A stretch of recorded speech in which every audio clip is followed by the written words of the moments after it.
BAPS સંસ્થાનો 2007ની સાલમાં શતાબ્દી મહોત્સવ ઉજવાયેલો ત્યારે અમદાવાદમાં ઇંગ્લેન્ડના અમારા એક યુવકનું અમે સન્માન કરેલું. મુખ્ય સ્ટેજ ઉપરથી પ્રમુખ સ્વામી મહારાજ એમનું સન્માન કરેલું.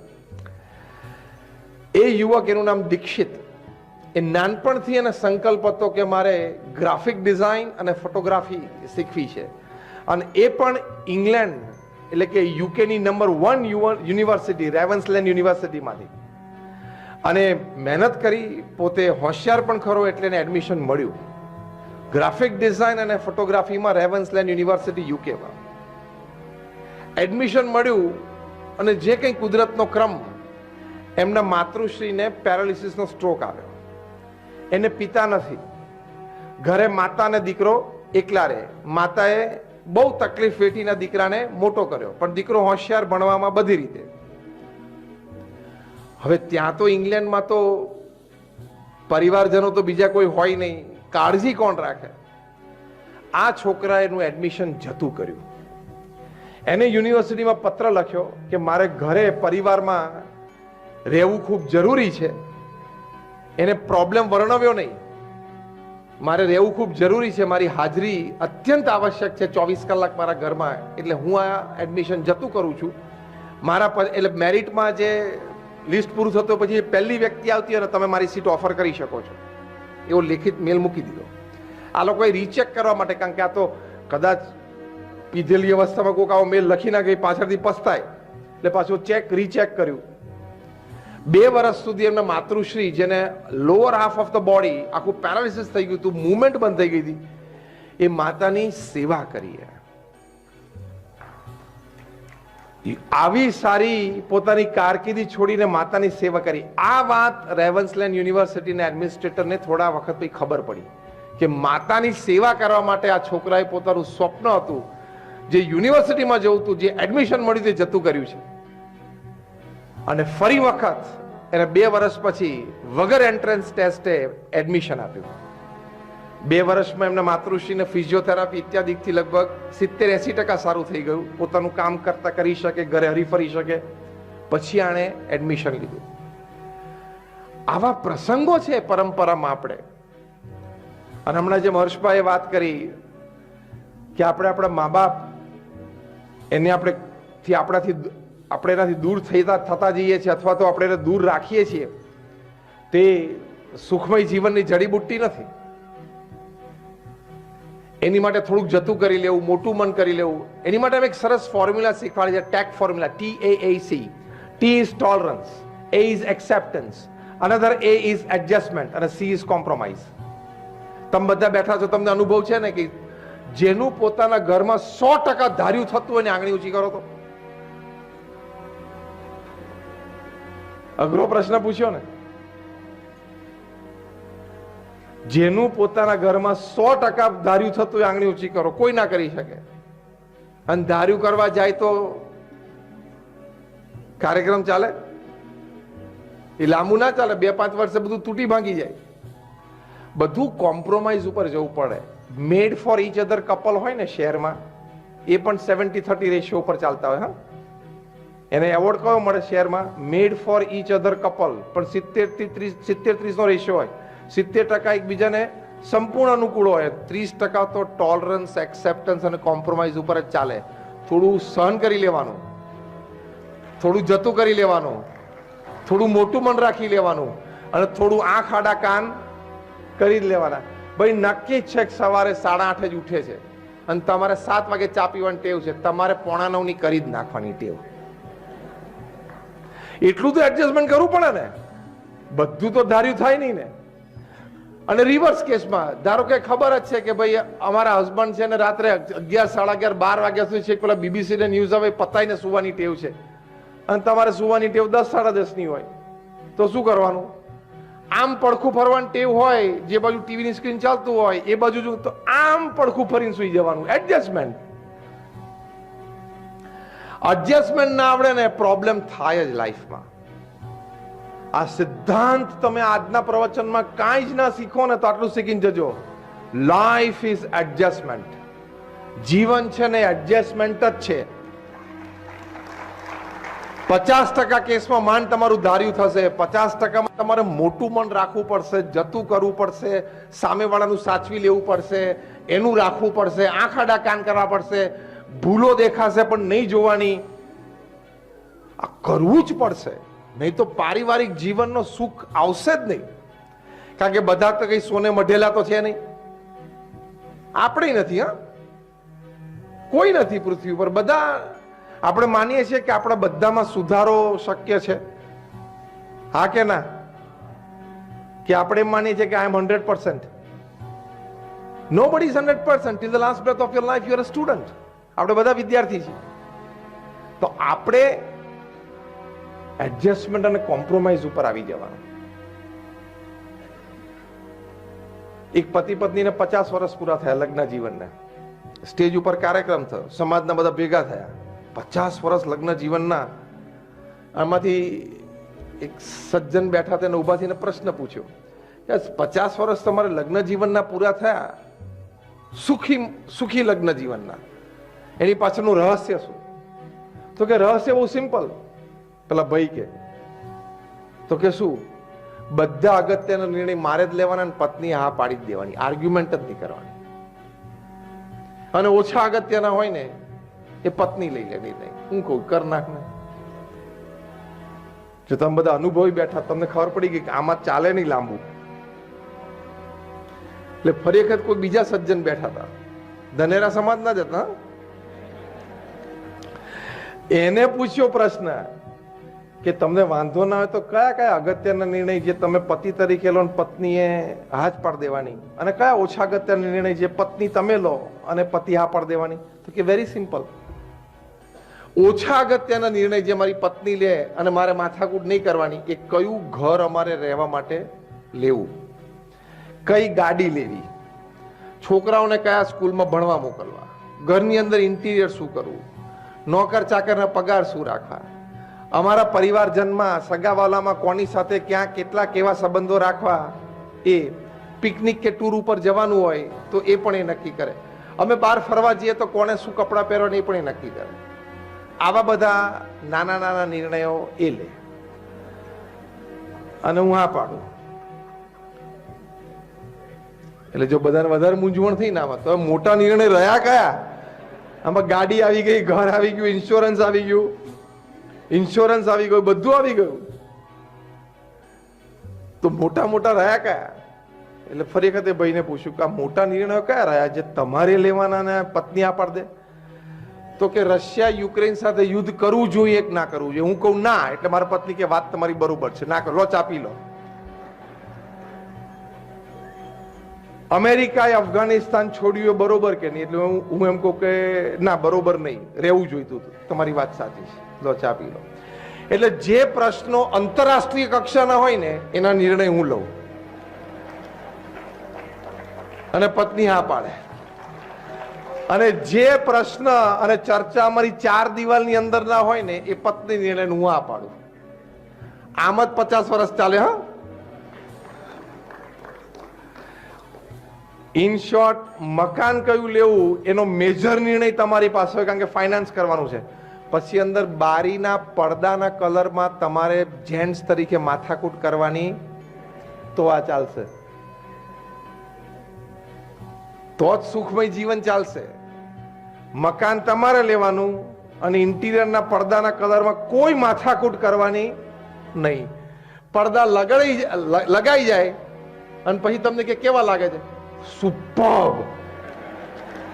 ખબર પડી આ જવાબમાં? તો 50 વર્ષનું સુખી લગ્ન જીવન ચાલે. સુપર્બ જ બોલવાનું. તમને કે આજે કઢી કેવી થઈ છે? ક્લાસિક.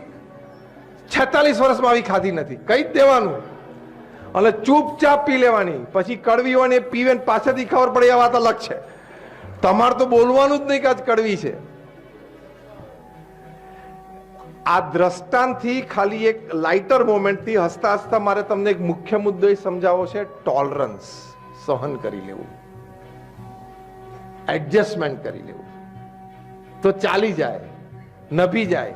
પ્રમુખ સ્વામી મહારાજ એક વાત બહુ જ સરસ કરતા કે અગ્નિની સાક્ષી આપણે ભેગા થયા છીએ, એટલે પતિ પત્ની જયારે લગ્ન થાય અગ્નિની સાક્ષીએ ભેગા થયા છીએ, તો હવે અગ્નિની સાક્ષીએ જ છૂટા પડવાનું. બહુ અદ્ભુત વાત એ કરતા. કારણ કે પ્રમુખ સ્વામી મહારાજે દુનિયાના 60 દેશોમાં 18,000 ગામો અને શહેરોમાં જાતે ગયા છે. 3.5 લાખ ઘરોમાં એમણે પધરામણી કરી છે. 7.5 લાખ પત્રોને એમણે ઉત્તર આપ્યા છે. 40 લાખ લોકોને વ્યક્તિગત મુલાકાત આપી છે. અને અમારા જેવા 1200 સંતોને એમણે દીક્ષા આપી છે. એમાંથી 750 થી પણ વધારે સંતો graduate, post graduate, chartered accountant, doctor અને એન્જિનિયર છે. એમાંથી 150 થી પણ વધારે સંતો બોર્ન અમેરિકન અને બ્રિટિશ સિટીઝન છે.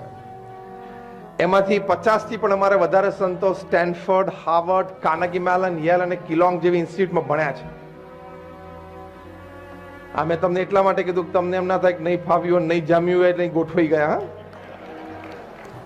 સંતોને કોક જો ને તેમ થાય કે પહેલો તો શું કે આ બિચારાને કઈ નહીં જામ્યું હોય, બધું જામેલું જ હતું.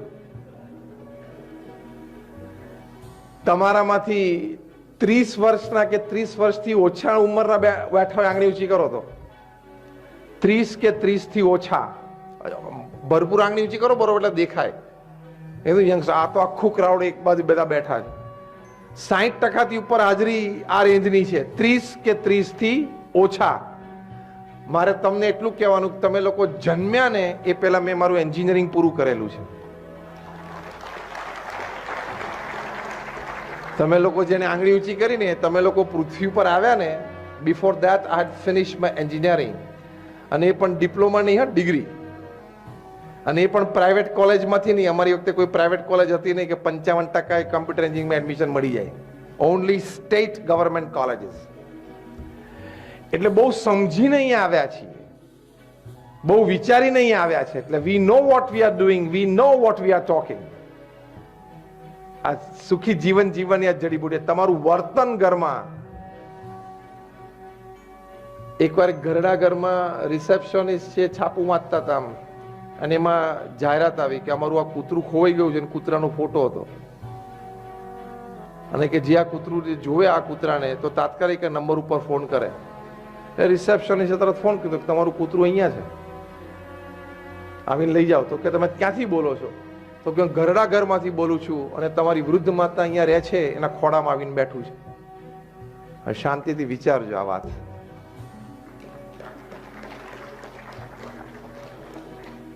એક કૂતરાને ઘરમાં એક વૃદ્ધ દાદી પ્રત્યે આટલો પ્રેમ હતો કે એને વૃદ્ધાશ્રમમાં ખસેડી દીધી એના દીકરાએ.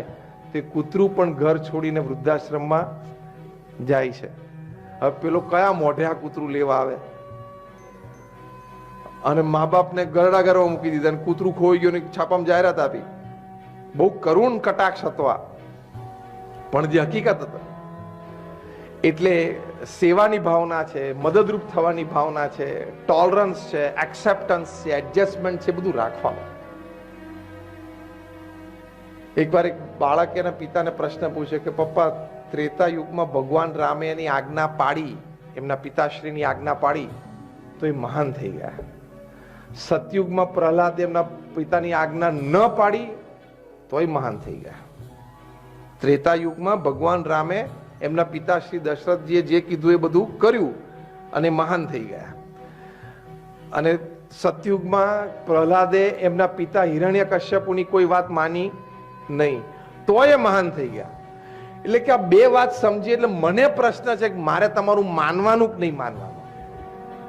કારણ કે ન માનું તોય મોટો થઈ શકું, માનું તોય મોટો થઈ શકું.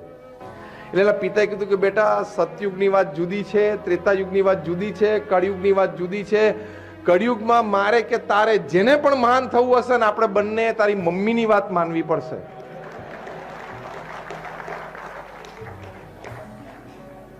આ તમને જોક જેવું લાગે, પણ આની પાછળ રહસ્ય એ છે કોમ્પ્રોમાઇઝ અને એડજસ્ટમેન્ટ. એ સુખી જીવન જીવવા માટેની કૌટુંબિક વાત છે. બીજી વાત એમણે કરી હતી મોટિવેશનની, કે આપણે વેપાર ધંધો કરીએ છીએ, આપણે બધા યુવાનો અહીંયા બેઠા છીએ, તો આપણામાં એક જોમ એક હોવું જોઈએ, એક કાર્ય કરવાની એક તમન્ના હોવી જોઈએ. જો આપણા દેશના પ્રધાનમંત્રી શ્રી 72 વર્ષની ઉંમરે 12, 14 ને 16 કલાક કામ કરી શકતા હોય, પરદેશ યાત્રા ઉપર જાય ત્યારે 40 કલાકમાં 20, 25 મિટિંગો કરી શકતા હોય, તો આપણે તો યુવાન અવસ્થામાં છીએ. એટલે આપણે પહેલું મોટો સદગુણ જ્યારે વ્યવસાય સંબંધી વાત આવે ત્યારે કઠિન પરિશ્રમ. there is no alternate to hard work. કઠિન પરિશ્રમનો કોઈ વિકલ્પ નથી. એટલે જબરજસ્ત પ્રચંડ પુરુષાર્થ કરો. પુરુષાર્થ, મેં પ્રમુખ સ્વામી મહારાજના પુરુષાર્થની તમને વાત કરી તો 1300 સંસ્થાઓ એમને ઊભી કરી દીધી. અને આ બધા સ્ટેટિસ્ટિક્સ મેં પ્રમુખ સ્વામી મહારાજના કીધા એમના 51 વર્ષની ઉંમરના પછીના છે. 51 વર્ષની ઉંમર પછી 18,000 ગામડાઓમાં ગયા છે, શહેરોમાં. 51 વર્ષની ઉંમર પછી એ 3.5 લાખ ઘરોમાં વ્યક્તિગત ગયા છે. 51 વર્ષની ઉંમર પછી અમને 1200 જણાને દીક્ષા આપી છે. 51 વર્ષની ઉંમર એમની થઈ ગઈ પછી અમને 7.5 લાખ પત્રોના ઉત્તર આપ્યા, રોજના 70 પત્રોના ઉત્તર આપ્યા. 51 વર્ષની ઉંમર પછી 40 લાખ લોકોને એમને મુલાકાત આપી છે. પ્રચંડ પુરુષાર્થનો કોઈ વિકલ્પ નથી. પણ એ પુરુષાર્થમાં નીતિમત્તા અને પ્રામાણિકતા હંમેશા રાખવાની. નીતિમત્તા અને પ્રામાણિકતા વગર તમારો પુરુષાર્થ એડે જશે. તમારામાં આવડત ઓછી હશે. બહુ સરસ કહેવત છે અંગ્રેજીમાં, યંગસ્ટર સ્પેશિયલી સાંભળજો. Your academics, your talent, your experience, your know hows, your platforms, your support systems can open any gate for you, but only your character can keep that open. તમારું શિક્ષણ, આવડત, હોશિયારી, બુદ્ધિમત્તા, ઓળખાણો, પ્લેટફોર્મ, સમાજનો ટેકો ઇત્યાદિ એ તમારી માટે ગમે તે દરવાજો ખોલી નાખશે, પણ તમારું ચારિત્ર જ તમારી માટે દરવાજો ખુલ્લો રાખી શકશે, બાકી બંધ થઈ જશે. જેણે જેણે ક્રિકેટના બોલ સાથે ચેડા કરે બધાએ ક્રિકેટ છોડવું પડ્યું કે નહીં? કોકે અંડરશાઇન કરવાનો પ્રયત્ન કર્યો, કોઈ ઓવરશાઇન કરવાનો પ્રયત્ન કર્યો, કોકે 1-2 ટાંકા તોડવાનો પ્રયત્ન કર્યો, બધાએ ક્રિકેટ છોડવું પડ્યું કે નહીં? યસ ઓર નો? જેણે બેંક સાથે ચેડા કર્યા બધાએ ભારત છોડવું પડ્યું કે નહીં? 2-4 જણા લંડન ભાગી ગયા છે, 2-4 જણા કેરેબિયનમાં છે, બધાને પાછા લાવવાના છે. ગોઠવાઈ ગયું છે. તિહાર બધાની રાહ જોવે છે. બધા આવશે. અહીંયા મોઢું ખોલશે એટલે એ તકલીફમાં, બીજા 2-4 મોટા તકલીફમાં આવશે. જેણે ક્રિકેટ સાથે બોલ સાથે કંઈ પણ પ્રકારના ચેડા કરે બધાએ ક્રિકેટ છોડવું પડ્યું. બેંક સાથે ચેડા કરે બધાએ. ખોટું લાંબુ ચાલતું નથી. પ્રમુખ સ્વામી મહારાજ આ વાત બહુ જ ગામઠી ભાષામાં, ગામઠી દ્રષ્ટાંતથી સરસ સમજાવતા. પ્રમુખ સ્વામી મહારાજ કહેતા, તમે કૂવામાં ડૂબકી મારો અંદર જાઓ નાહવા માટે, અને નીચે જઈને તમે સંડાસ કરી આવો ને તો તમે બહાર આવો ઉપર, એ પહેલા તમારું પોત પ્રકાશી જાય કે નીચે જઈને શું કર્યું. એમ અંધારામાં પણ તમે ખોટું કર્યું હશે ને, એ આજે નહીં તો કાલે, અને કાલે નહીં તો પરમ દિવસે આવશે જ બહાર. અને એના કરતા પણ મોટું આપણે ડિગ્નિટીથી જીવવું. મનુષ્યનું એક ગૌરવ છે. જે ધન મારું નથી એની સામે જોવાનું પણ નહીં. અડવાની વાત તો દૂર ગઈ. જોવાનું પણ નહીં અને થૂકવાનું પણ નહીં. એ તો ગૌરવથી જીવવું જોઈએ ને. Do you believe in this or not? એ ગૌરવ સાથે આપણે જીવવાનું કે જે મારું નથી એનું અડું પણ નહીં. મને ભગવાને જે આપ્યું છે એમાં મને સંતોષ છે. કોઈના પ્રત્યે ઈર્ષાભાવ રાખવાની જરૂર નથી. એ એનું નસીબ ભોગવે છે, એ એનો પુરુષાર્થ ભોગવે છે, એ એનું પ્રારબ્ધ ભોગવે છે, એ એની ઉપર ભગવાનની કૃપા થઈ એ ભોગવે છે. હું જે ભોગવું છું સુખ સમૃદ્ધિ, એ મારું નસીબ, મારું પ્રારબ્ધ, મારો પુરુષાર્થ અને મારી ઉપર ભગવાનની કૃપા. એ છે હું છું. સિમ્પલ. આ એટીટ્યુડથી જ જીવવાનું. બાકી તો રોજ ઉઠીને રડવાનો વારો આવે. તમે સારામાં સારા કપડાં પહેરીને જાઓ, પછી પાર્ટીમાં જાઓ, કોકના સારા કપડાં, આના મારા કરતા સારા છે, પણ તે આ કપડાં એની સાથે સરખામણી માટે ખરીદ્યા છે કે તને ગમતા એટલે ખરીદ્યા છે? Make it clear. Make it clear. તમે જે કપડાં ખરીદીને પહેરો છો, હું દ્રષ્ટાંત આપું છું, બધી વાતમાં સમજી લેવાનું. ગાડીમાં કે ઘરમાં કે ફ્લેટમાં બધે તમને ગમતું હતું, તમને અનુકૂળ હતું, તમારા બજેટમાં ફિટ થતું હતું એટલે તમે લીધું છે, તો enjoy it. As simple as that. તમે કોઈની સાથે સરખામણી માટે કપડાં લીધા હતા? આ અન્ડરસ્ટેન્ડિંગ નથી. એટલે સારામાં સારા કપડાં કે જ્વેલરી કે શૂઝ કે બ્રાન્ડેડ પહેરીને ગયો હોય, પણ પોતા કરતા મોંઘી અને ઊંચી બ્રાન્ડ બાજુમાં કોકને જોવે ને તો કે આ મારા કરતા વધારે સારા પહેર્યા, એ વિચાર આવે ને, એ માનસિક દુર્બળતા છે. તમે 2 BHK ના ફ્લેટમાં મુંબઈમાં વર્લીમાં રહેતા હોય તો સીધું અંતિલિયા દેખાય તમને, ઓફ પેડાર રોડ. કોનું ઘર? મુકેશ અંબાણીનું 27 માળનું મકાન તમને વર્લીથી 2 BHK માંથી સીધું દેખાય. રોજ ગેલેરીમાં આવીને કહો હું ક્યારે ત્યાં જઈશ, મારું આવું ક્યારે થશે, તો આ 2 BHK માં રહેવાનો આનંદ આવે.